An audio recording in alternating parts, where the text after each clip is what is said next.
Doctor राजकुमार Sangwan ji. Doctor राजकुमार सांगवान जी।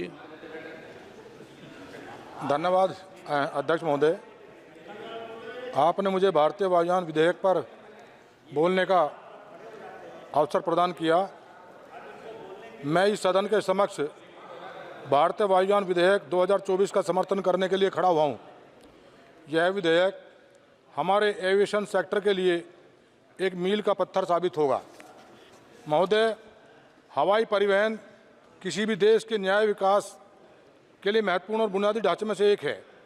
यह ऐसा क्षेत्र है जो प्रत्यक्ष एवं अप्रत्यक्ष रूप से अर्थव्यवस्था और रोजगार सृजन को प्रभावित करता है।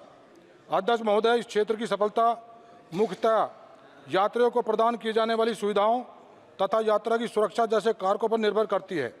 हमारे देश में नागर विमानन मंत्रालय, विमान अधिनियम 1934, विमान नियम 1937, भारतीय विमान पत्तन प्राधिकरण अधिनियम 1994 और अंतर्राष्ट्रीय नागरिक उड्डयन सम्मेलन 1944 शिकागो कन्वेंशन को दृष्टिगत रखते हुए हवाई परिवहन को संचालित करता है।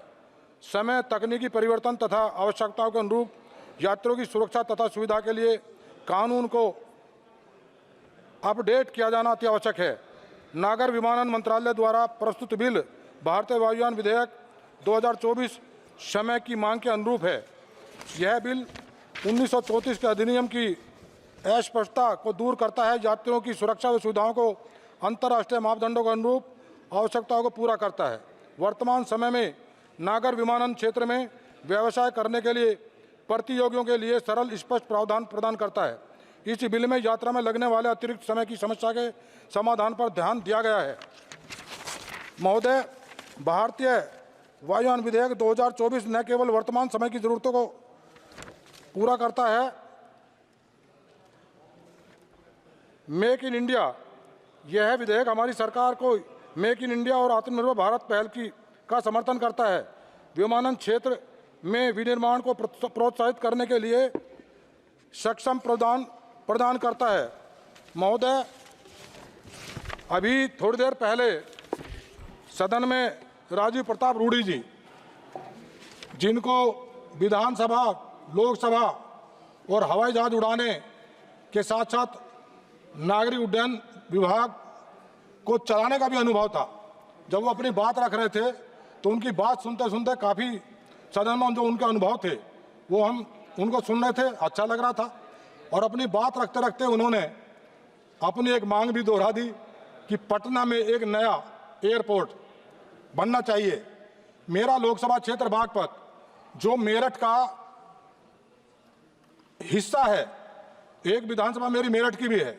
मेरठ स्वतंत्रता आज़ादी की प्रथम जो क्रांति की चिंगारी थी 1857, वो क्रांति धरा है।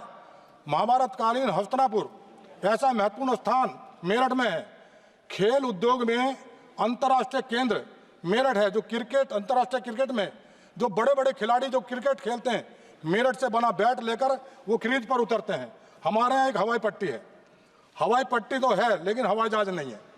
महोदय, मेरा तो आज आपके माध्यम से, अब यहाँ उड्डयन मंत्री बैठे हैं, मेरा यह अनुरोध है, इतना महत्वपूर्ण स्थान मेरठ, बिजनौर, सहारनपुर, हमारा मुजफ्फरनगर, शामली, मेरठ, बागपत, ये जनपद हैं जिनके लिए कोई विमान की जरूरत वहाँ पर जो है विमान नहीं है। हवाई पट्टी का अगर उच्चीकृत करके वहाँ से भी छोटे विमान अगर चला दिए जाएं तो मैं समझता हूँ कि वहाँ के लोगों को उसका लाभ मिलेगा। महोदय, मैं यह भी उल्लेखनीय है कि यह बिल नागर विमानन के क्षेत्र में मेक इन इंडिया की अवधारणा को सार्थकता प्रदान करता है। अध्यक्ष महोदय, मैं इस प्रगतिशील बिल का समर्थन करता हूं तथा नागर विमानन मंत्री श्री किंजरपू राम मोहन नायडू जी को इस विधेयक को प्रस्तुत करने के लिए बधाई देता हूं। बहुत बहुत धन्यवाद।